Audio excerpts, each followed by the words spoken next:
The landscape of air combat is changing, and the border between India and Pakistan is often the leading edge of that change. For decades, the skies over South Asia have been a proving ground for fourth-generation fighters like the Su-30 and the F-16. But that era is nearing its end.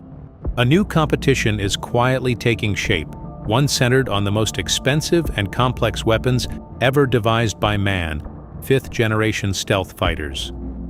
On one side, Pakistan is looking east toward China and the sleek new J-35 aircraft. On the other, India is looking north, back toward an old partner, Russia, and the powerful if controversial Su-57. Let's start by separating the confirmed from the speculation.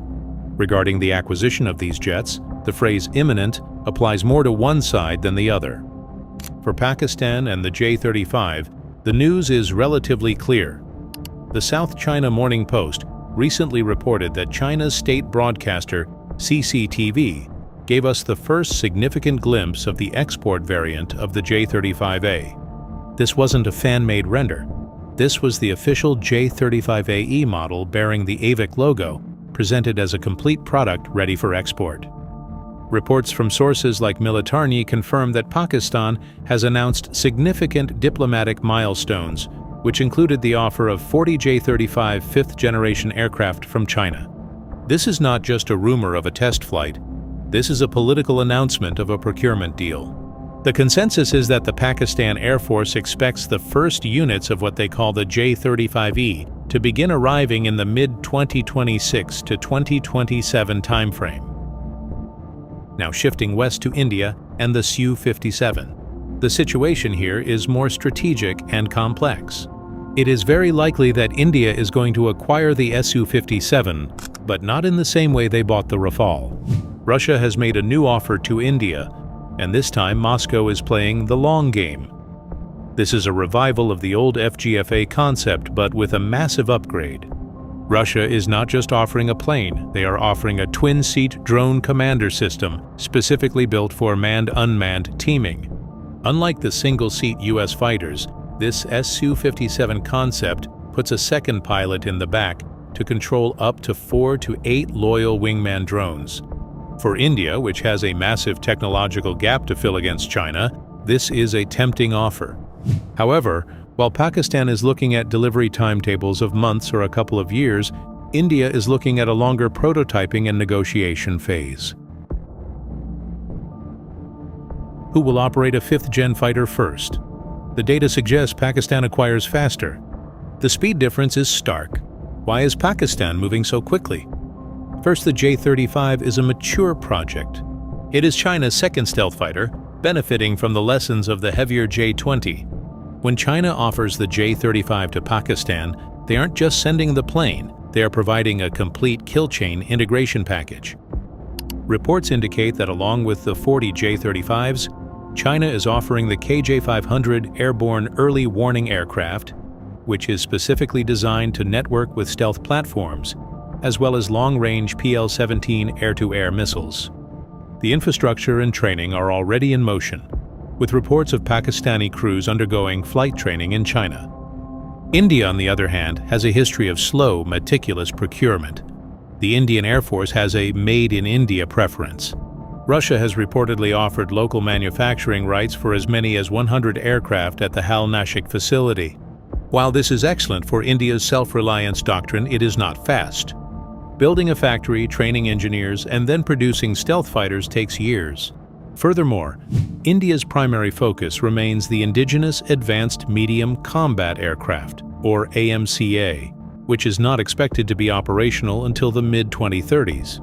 Russia is positioning the Su-57 as a stopgap force multiplier. It will take India at least 2 to 3 years just to negotiate the workshare, source code access, and finalize the prototype of the twin-seat variant before they see a single squadron. So, while Pakistan may have its first stealth squadron operational by late 2026 or early 2027, India is likely looking at the turn of the decade for their first operational unit. Focusing on the Chinese offer to Pakistan, Beijing is offering an asymmetric warfare solution. The J-35 is a medium-weight stealth fighter. Its primary advantage is its extremely low radar cross-section, estimated to be under 0.05 square meters from the front, making it much harder to detect than the Su-57. But the critical part of the deal is the HQ-19 missile defense system included in the package. This creates a stealth bubble, where Pakistan can both hit with stealth and defend against Indian missiles.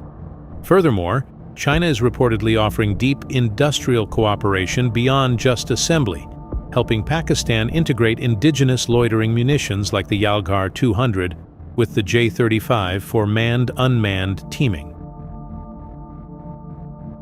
Now turning to the Russian offer to India. This is arguably the more revolutionary technical offer.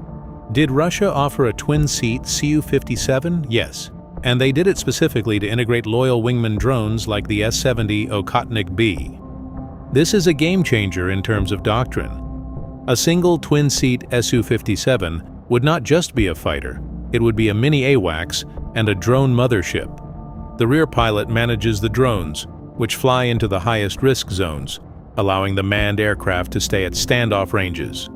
Russia is also offering unprecedented technology transfer, including full source code access for the ASA radars and engines. They are trying to entice India by solving the issues that killed the FGFA program in 2018, technology denial. For India, the offer is not just about the Su-57, it is about acquiring the building blocks for their own sixth-generation fighter program. Projecting power earlier is a matter of timing. Since Pakistan will likely get their jets first, they will have a temporary window of stealth superiority. During this window, the Pakistan Air Force would possess a radar-evading strike capability that the Indian Air Force's current Rafales might struggle to counter at extreme ranges. During this period, the J-35 would likely focus on deep strike and suppression of enemy air defenses. Its mission would be to use its low observability to blind India by targeting the long-range radars. However, temporary is the keyword.